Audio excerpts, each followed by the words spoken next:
اور کسی کام کی نسبت نہ کہنا کہ میں اسے کل کر دوں گا، مگر انشاءاللہ کہہ کر، یعنی اگر اللہ چاہے تو کر دوں گا، اور جب اللہ کا نام لینا بھول جاؤ تو یاد آنے پر لے لو، اور کہہ دو کہ امید ہے کہ میرا پروردگار مجھے اس سے بھی زیادہ ہدایت کی باتیں بتائے۔ اور اصحاب کہف اپنی غار میں 9 ورد اور 300 سال رہے۔ کہہ دو وہ جتنی مدت رہے اسے اللہ ہی خوب جانتا ہے، اسی کو آسمان اور زمین کی پوشیدہ باتیں معلوم ہیں،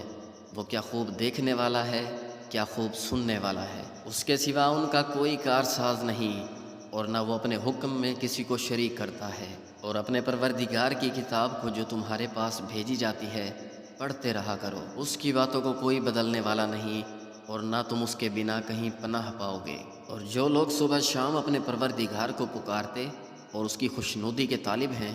تو ان کے ساتھ صبر کرتے رہو، اور تمہاری نگاہیں ان میں سے گزر کر اور طرف نہ دوڑیں، تاکہ تم دنیاوی زندگی کی رونقوں کے خواستگار نہ ہو جاؤ۔ اور جس کے دل کو ہم نے اپنی یاد سے غافل کر دیا ہے اور وہ اپنی خواہشات کی پیروی کرتا ہو اور اس کا کام حد سے بڑھ گیا ہو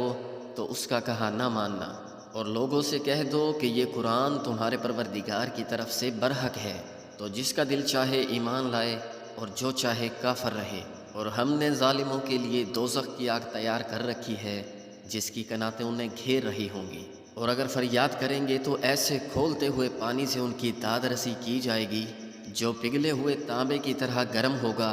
اور ان کے چہروں کو بھون ڈالے گا۔ ان کے پینے کا پانی بھی برا ہوگا اور آرام گاہیں بھی بری۔ اور جو لوگ ایمان لائے اور نیک اعمال کرتے رہے تو ہم نیک لوگوں کے اعمالوں کو ضائع نہیں کرتے۔ ایسے لوگوں کے لیے ہمیشہ رہنے کے باغ ہیں جن میں ان کے محلوں کے نیچے نہریں بہہ رہی ہوں گی، ان کو وہاں سونے کے کنگن پہنائے جائیں گے اور وہ باریک زیبا اطلس کے نرم کپڑے پہنا کریں گے، اور آرام سے تختوں پر تکیہ لگائے بیٹھے ہوں گے۔ کیا خوب بدلہ، کیا خوب آرام گاہ۔ اور ان سے 2 آدمیوں کا حال بیان کرو جن میں سے ایک کو ہم نے انگور کے 2 باغ عطا کیے تھے، تو ان کے ارد گرد کھجوروں کے باغ اور ان کے اندر کھیتی پیدا کر دی تھی۔ دونوں باغ کثرت سے کھیتی لاتے اور ان کی پیداوار میں کسی قسم کی کمی نہ ہوتی، اور ان دونوں باغوں میں ہم نے ایک نہر بھی جاری کر رکھی تھی، اور اس طرح اس شخص کو ان کی پیداوار ملتی رہتی تھی۔ تو ایک دن جب وہ اپنے دوست سے باتیں کر رہا تھا تو کہنے لگا